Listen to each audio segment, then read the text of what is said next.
If you have ever wanted to launch literally anything, then you are going to want to stay tuned for today's video. I personally am currently working towards a goal of launching a new course in June of this year, and am literally in the process of backwards mapping my goals and mapping out my to-dos and putting everything in a system so that between now in April and June, when it launches, everything gets done. I'm not stressed, my team's not stressed, and we have the best launch possible. So whether you want to launch a course, a digital product, a physical product, a service, merch, whatever you are wanting to launch, this video is going to show you my exact process on how I actually plan for launches so they actually get done and they're done well.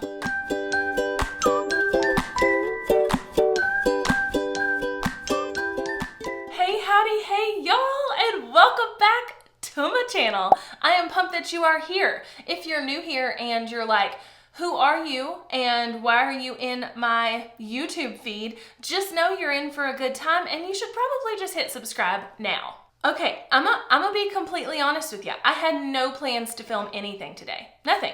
I literally didn't have plans to put on makeup today. I for sure did not have plans to be camera ready today. But here's what happened. I actually had to film a little snippet for a sponsor to go in a video that, when I'm filming this, is due tomorrow. And so because I had to do that, I had to get like fairly camera ready.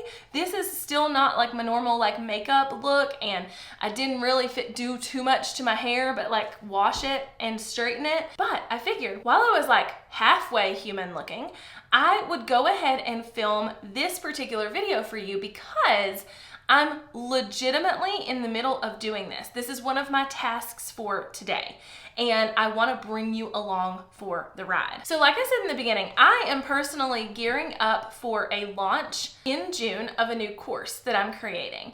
And what happens is once I know like what I'm launching and when I'm launching it and what I'm doing, whether it's an old course, a new course, a course that I'm relaunching, it really doesn't matter. Once I know like the goal, I can then work backwards to determine what I should be doing this week, today, next week, next month, etc., and what I should be handing off to my team and all the things. So everything I'm about to show you literally will work whether you are wanting to launch a course or a digital product or merch or a physical product or a service or a YouTube channel or a podcast or write a book or whatever. Launch strategy is really not different, especially when it comes to the prep of a launch. The prep of a launch is almost the same regardless of what you're launching. Yes, there's little pieces that might change depending on how you're launching something, but for the most part, launch prep looks the same. Also, not only is this applicable for launches, but this is how I create all the goals in my business and reverse engineer things so I make sure that they happen.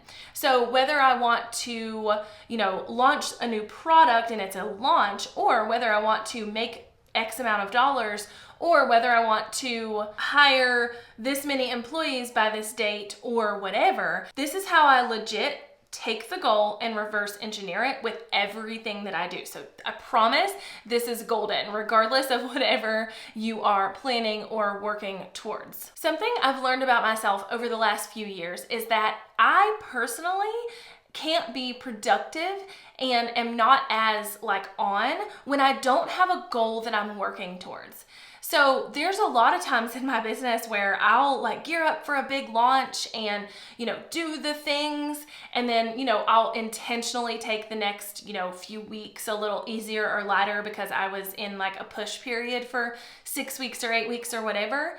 But then if I don't have something else to jump right back into to work towards, then I am not at my best. I'm not working towards my financial goals that way. I'm not doing the things that I could be doing. And I find myself being way less productive when that's the case. And it doesn't even have to be a business goal. For years and years, my main goal was to buy the land that we're currently sitting on and build the house I'm currently filming in. That was my goal for a really long time, was to be able to position ourselves financially and have down payments and all this other stuff to be able to make that happen, because we knew that that was a big goal for us.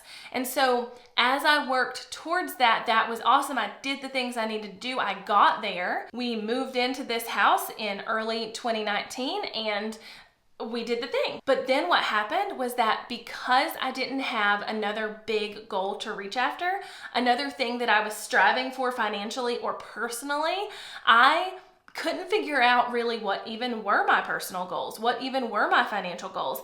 And without knowing my financial goals and where I want my business to be, then I can't reverse engineer and know what I should be working on, and then reverse engineer from there and know what I should be working on week to week and day to day and month to month, right? So in other words, if I know that I'm working towards this thing and I want to make $1 million this year in my business, then I know what that looks like. If I want to make $1 million a year, then I need to be making X amount of dollars per month or per quarter. And in order to do that, I need to be able to do X, Y, or Z. And in order to do that, I need to go backwards from there.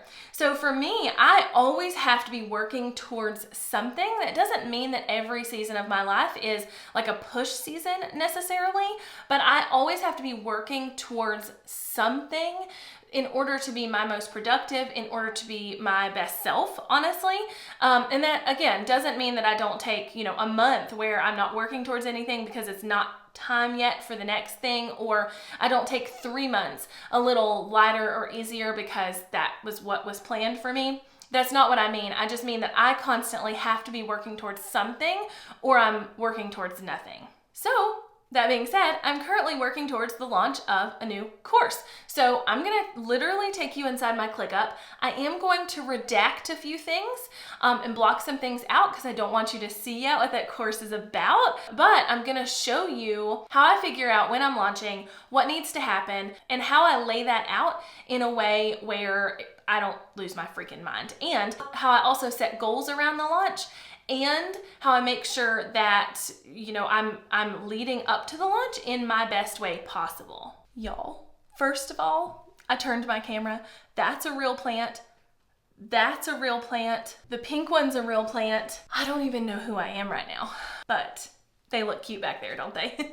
Also, I made my husband promise that he would help me keep them alive because I don't have the best reputation. Okay, so I'm gonna toggle back and forth between two calendar views here because this is really what I do. So first I need to look at like my actual calendar, my, day-to-day Google Calendar, and see what we're looking at as far as like when I would want to launch something or do something. Now, as I'm filming this and as I'm prepping for this launch, it is about mid-month in April, and I always like to say you need about 6 to 8 weeks to launch anything, and it really depends on what you're launching. You could need more time than that, right? So I always like to give myself at least 6 to 8 weeks to plan out the launch. So as I'm looking forward to 6 or 8 weeks from now, that puts me in June, and that really made my decision easier. Give yourself enough leeway to be able to get it done. If you don't have a team, you might need longer. If you do have a team, you might need a shorter amount of time.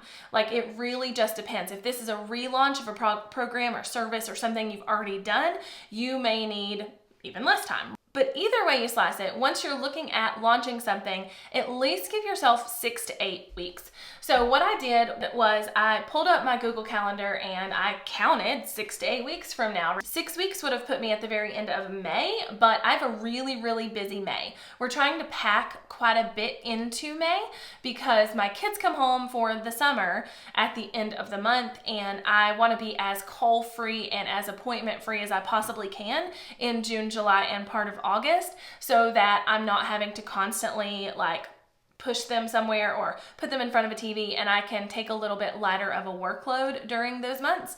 So I knew for me, I couldn't do it in May, even though that 6-week time frame would have landed somewhere in the end of the month. I don't want to push myself or my team to the point of exhaustion.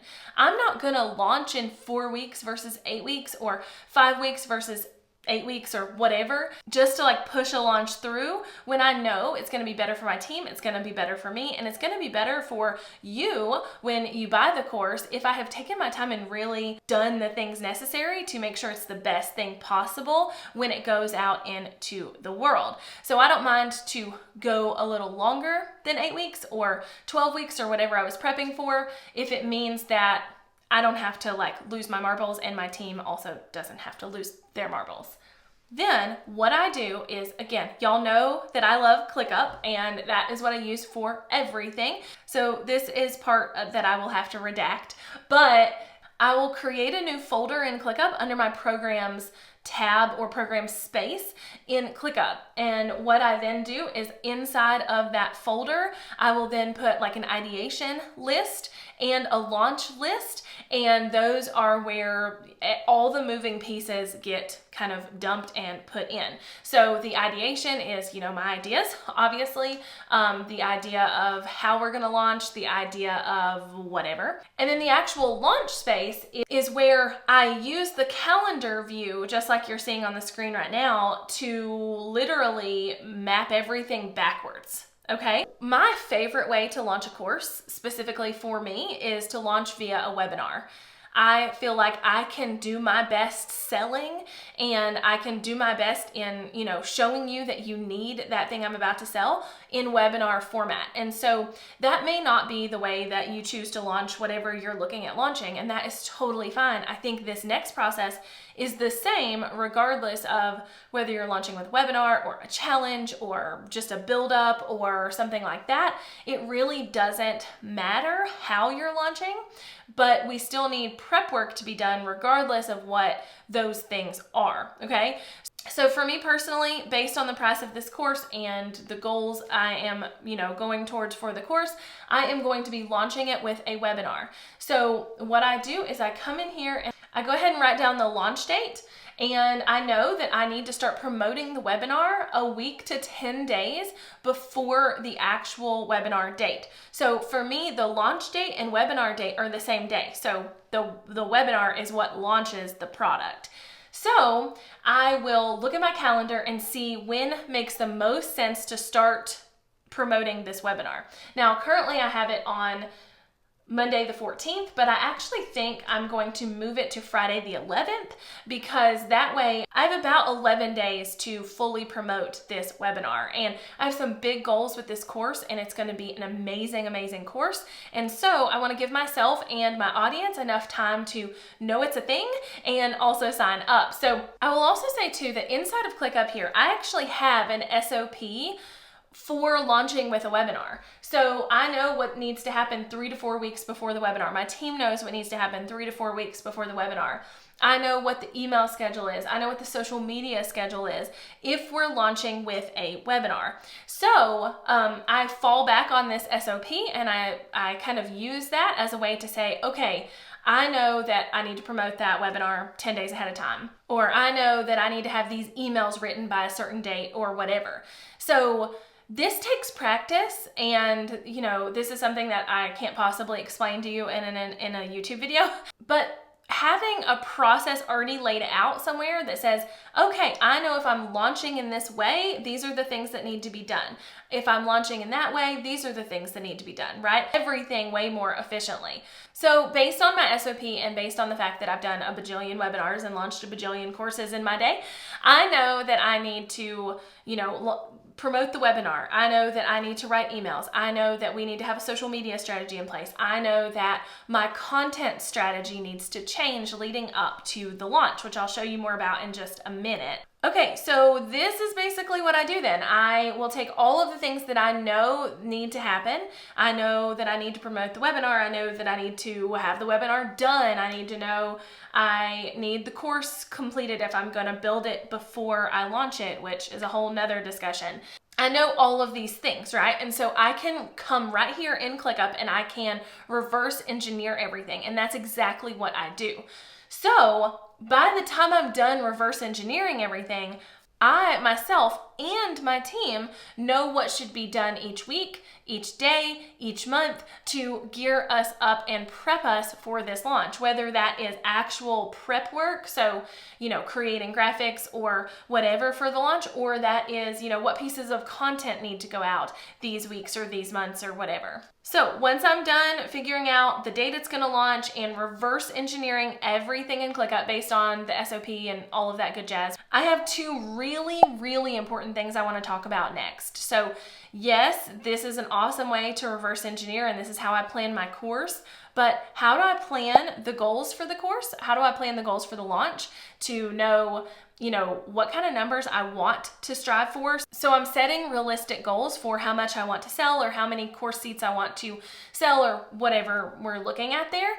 And then, because y'all know that I am someone who puts out a crap ton of free content here on this YouTube channel, on my podcast, on Instagram, on Facebook, I put out so much free content, there also is a strategy behind what I'm releasing free in leading up to the launch of something that I'm gonna do. Once I kind of figure out the dates and know when everything is happening, I need to actually plan out how much money I want to make, how many courses I want to sell, how many people I want to help, whatever metric we're looking at.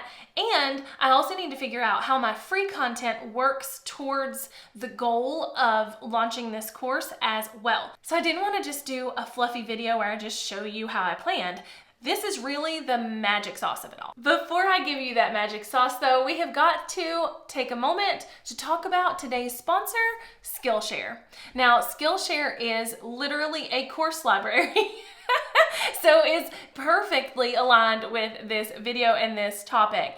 It is a platform where literally pick anything you want to learn, go on the website, search for it, and you will find it. So on this channel going forward, we're going to talk more about course creation and things such as that as we move forward. And I have done a ton of course creation stuff in the past. But if there's literally anything that we talk about that you don't know how to do, you can go on Skillshare and figure it out pretty easily. And actually, how fun is this making a Skillshare course, my process shared, by Philip Campbell. He's literally showing you his entire process to create a course that he has uploaded here on Skillshare. So if you're wanting to learn more about course creation, video creation, really anything like that, you can do that on Skillshare. Now, Skillshare gave me a special code, and for the first 1,000 of you that click the link below, you can get a free trial of their premium membership.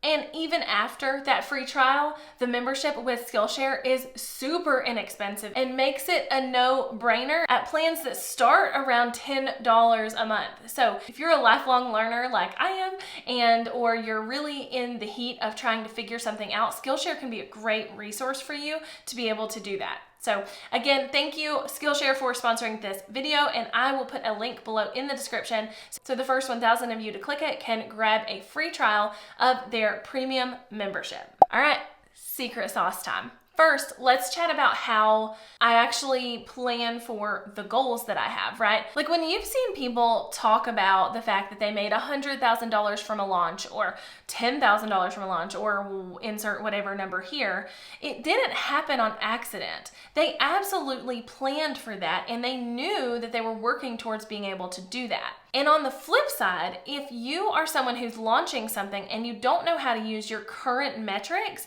to help you understand what your goals should be, you're gonna come out the other end really disappointed and really frustrated with yourself because you didn't make the sales that you thought you should or could or whatever. For me personally, my audience is constantly growing. I'm growing at a rate of 2,000 to 3,000 subscribers a month on YouTube, of 1,000 to 2,000 new followers on Instagram. I have new podcast listeners every day, new email list subscribers, all of it, right? So my audience is constantly growing already on autopilot because of the work that I have done over the last five-ish. But it's not like I just leave that out there and that's the only people I ever launched to. I also diligently work towards growing my audience, especially during a launch period or a prep for a launch period like this one. So if I know I'm launching something in June, I'm going to be working towards how to grow my audience during the time that I'm given, like the 8 or 9 weeks that I'm given between April and June, to make sure that I have even more statistics behind me to, make my goals. So here's the deal. You have to do this a few times before you really figure out where your numbers lie. So it's not like we all just came out of our mother's wombs and knew how to calculate goals and figure out conversion rates and things like that. And we sure as crap don't know it without doing it. So for me, I know that when I launch with a webinar, I can generally sell to between 7 and 15% of all registrants for the webinar. And I've even gone up as high as 25% before. So it really depends on the course. It depends on how good my webinar topic aligns with the course. It depends on how much people want to sign up for the webinar. Like, there's a lot of factors, but for me, anywhere between like 7 and 15% of total signups for the webinar is something that I feel really good about estimating on. Now again, challenges are different. Email launches are different. Facebook ad launches are different. Like, whatever strategy you're using, everything is different. And my conversion rate may be different than this person's conversion rate or that person's, right? So please understand that you have to kind of figure out your own numbers first. And really that comes from just doing it, right? Like, you're just gonna have to sit down and do it. So if you haven't launched anything yet, it may be that this first time you pick like semi-realistic goals, but you don't know for sure. And then next time you have some numbers to go off of. So for me, let's say I want to sell 100 of this new course, and this new course is going to be $1,000. So let's say I want to make $100,000. I want to sell 100 of this new course, payment plans included, and that is the goal. So if I know that I can sell to between 7 and 15% of the people who sign up for the webinar, then I need to figure out what that number is of people I need to sign up for the webinar so that 7 to 15% converts to 100 sales.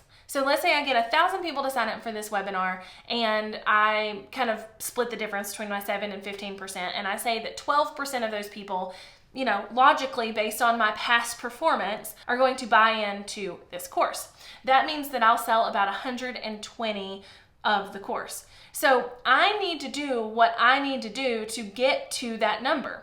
So what do I need to do? Can I look back at past performance? Can I say like, oh, Facebook ads will get me to this, or I can convert at a rate of this for a Facebook ad sign up, or I can get people on my email list in this way and increase the rate in which people sign up for things. I know with everything factored in, talking about it on Instagram, talking about it on my podcast, talking about it on my email list, on my YouTube channel, that generally, organically, I can get between 6 to 10% of my email list to sign up for a webinar. Now, obviously, all of those numbers aren't coming from my email list because I just said by promoting it on my podcast, my YouTube channel, etc. But I like to use that as a good metric. So if I know that 6% of my email list is going to sign up automatically for my webinar, and that should be no problem for me, and I have 10,000 people on my email list, let's say, so 10,000 times 6% is going to get us to about 600 signups. So let's just say that's the number we're working with. So I know, again, based on past performance, that 6% of my email list will sign up for a webinar. And so I can go into this and I can say, I really need 1,000 people to sign up for this webinar to hit the goal of selling 100 courses. And that goal of selling 100 courses came down to the fact that I want to make $100,000, right?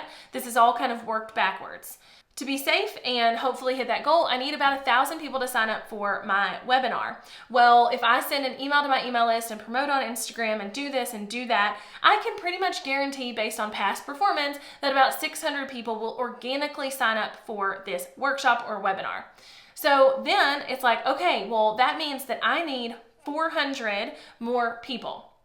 And I have 8 weeks to kind of make sure that that happens. So then there's things that go into that, like giving away freebies and, creating possibly small offer funnels or whatever that will get my email list to grow. So that number goes up, because if my email list grows, 6% of my email list will grow. And if I know from past performance that like Facebook ads convert really well for me for a certain thing or at a certain rate, then I might know that, okay, well, I really need to focus in and make sure that I get these 1,000 people to sign up. So when it comes to setting goals, what I like to do is do a good, better, best goal. And my better goal is kind of that like standard goal. So I just in my head said I want to sell 100 courses. That's possible if I can get 1,000 people to sign up for my email list, or if I can get 1,000 people to sign up for my webinar.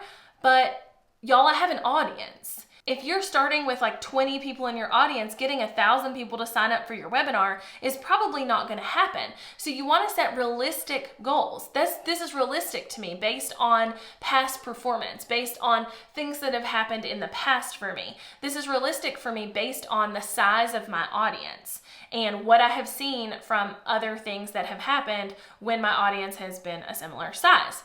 Understand that, just coming out of the gate and being like, hey, I have an audience of 200 people, but I want to sell $100,000 worth of a $50 course.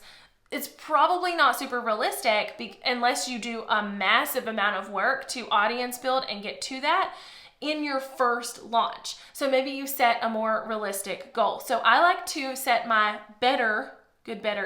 my better goal as the super realistic goal for me. Okay, again, working back to what I was saying, I can generally sell to, let's say, 12% of people who sign up for a webinar. I can generally get 6% of my email list to sign up for a webinar. So for me to have to spend ads or list build for the next 8 weeks to get another 400 people isn't that hard. I have an audience and things to be able to do that, right? So my better goal ends in the middle. That's kind of like middle marker, okay? So then my good goal is just, a few below that. So for me with this one, if I only got 600 people to sign up for the workshop, which, like I said, based on my figuring up a second ago, was kind of the standard based on the numbers I gave you.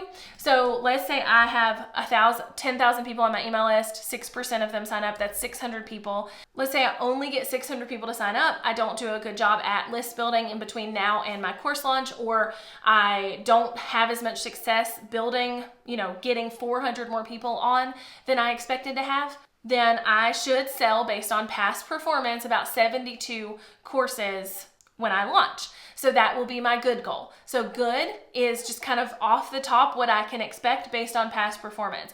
Better is a realistic push goal. So it's kind of like, yes, if my list is 10,000, I can usually get a 6% to sign up for the webinar. I can usually convert 12% of those. Then that's like 72 courses. Let's push that a little bit. What's a push goal for that? And that could be selling 100 courses. And then my best goal is, pushing it even further. Could I sell 150? Could I sell 200? What is a good goal to go after that's even further past that better goal? And that one's a little bit harder to reach. That one's a little bit harder to go after. But then my plan is to go after that best goal. And if I fall somewhere between good and better and best, then I've done my due diligence and I am not disappointed with myself because I set realistic goals. Whew, that was a tangent about how to set monetary goals for launching things. But okay, let's move on. To finish off this video, I want to chat a little bit about how I kind of plan my content, the free content you see here on YouTube, the free content that goes on my podcast, my content on Instagram, to kind of work towards the goal of launching 6 or 8 weeks out. And for the purposes of this, I'm just gonna switch back over to my ClickUp calendar here and kind of show you how I work that out. So it's gonna get really mundane and possibly boring if all I talk about for the next 8 weeks is this one thing I'm gonna launch a course about. So what I think about is, what could possibly someone who's 8 weeks away from buying a course about this thing be wondering? What questions do they have? How can I answer those? And I start incorporating that into my content. And then closer to the time when I'm actually launching, I'm hard pushing the topic. So For me, looking at May and June, knowing that I need to promote the webinar in a piece of content on YouTube here on the 15th of June, I need to create some type of topic that is going to really pull in the people who are going to want to sign up for this webinar. The week before that, I probably will do a similar thing. The week of the launch, hard sell, right? But all of the content in the rest of April and all of May doesn't need to only talk about this one topic I'm launching a course about, because I, again, don't want to burn out my audience before they're excited about this thing that's coming. So what I'm going to do is just start trickling content out that answers questions. So if I'm going to launch a course, so I have a course on Instagram. So if I'm going to launch a course on Instagram, then, 8 weeks ahead of time, my content is going to start shifting towards Instagram. It's not going to go from like whatever it is now to Instagram. It's going to start like shifting over there. So instead of teaching Instagram strategy, maybe for the next couple of weeks, I am talking about, how to know what type of social platform is best for you.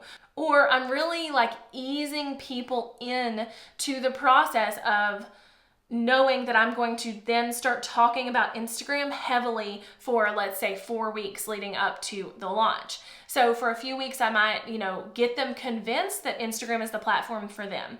Then I might answer some questions. So, how I plan out my Instagram strategy in 30 minutes every week. So one of their questions might be, how do I do this without it taking over my life? And that's how I'm answering that question. So I do that for a few weeks, and then I lead into the hard topics. And when I say hard topics, I mean these are specifically about the thing I'm going to create the course about. So maybe 5 weeks before I launch an Instagram course, I will do a video all about hashtag strategy on Instagram. So I will literally do a deep dive in how you figure out what your hashtags are for Instagram. Then maybe I really want people to understand that they need to be doing reels right now. And I want people who are already interested in the fact that they need to do reels. So maybe I need to do a reels video. Then I need to talk about how to make sales on Instagram, or how I made a certain amount of sales from Instagram, or whatever. I spend a few weeks, so if we have 8 weeks available, I'll spend about 4 weeks kind of leading into the hard topic. And then for about 4 weeks before the launch, I will actually specifically only create content around whatever that thing is I'm selling. So if it was a course about Instagram, all my content is going to be Instagram focused. If it was a course about podcasting, all of my content is going to be podcast focused. If it's a course about vlogging, all of my content is going to be vlog focused. If it's a digital planner, then I'm going to spend several weeks leading up to the fact that people will need a digital planner, that they want to ditch their paper planner for digital or whatever. And then I'm going to spend about 4 weeks prepping them to understand that, yes, I want this, before a big explosion of, hey, I just launched this thing that I know you'll love. I'm going to be honest, y'all. For a video I didn't know I was going to film today, and for one that I thought would take me just a few minutes, this was in depth.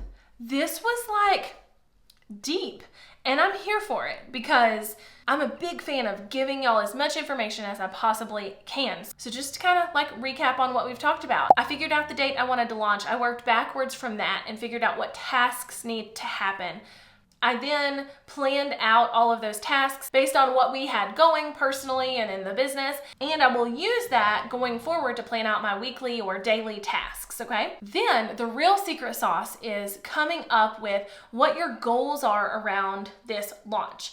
Realistic goals that you can actually hit, and setting a goal that is good, better, and best. And that way you're realistically understanding what you should and could be working towards. Because going back to the beginning of my video, if you're not working towards a goal, even within the launch, like even within the confinement of the launch, you're not going to hit the goal. So if you know you have 100 people on your list or 100 people in your audience, and you really just want to sell 5, you really just want to sell 5 of whatever it is you're selling because you've never sold to them before, you don't know how many are going to purchase, you don't have a good metric, you really want to sell 5, If you know that, then you can work your butt off and you can sell 5, I promise. But if you don't know, or you have unrealistic expectations, you want to sell 100 with an audience of only 100, then that's where we get into this, like, we don't work hard enough to get there, and also we don't do the things we needed to do to get there, and also we end up disappointed. And then lastly, how our free content works into our launch strategy. So how that free content you're already creating can be shifted and redirected to make sure you're attracting the people that are gonna want the thing from you. Mic drop. I have a mic, but I'm not about to drop it. Again, thank you to our sponsor, Skillshare. If you want to grab your free trial of their premium membership, make sure you visit the link below in the description to jump on that. And until next time, bye y'all.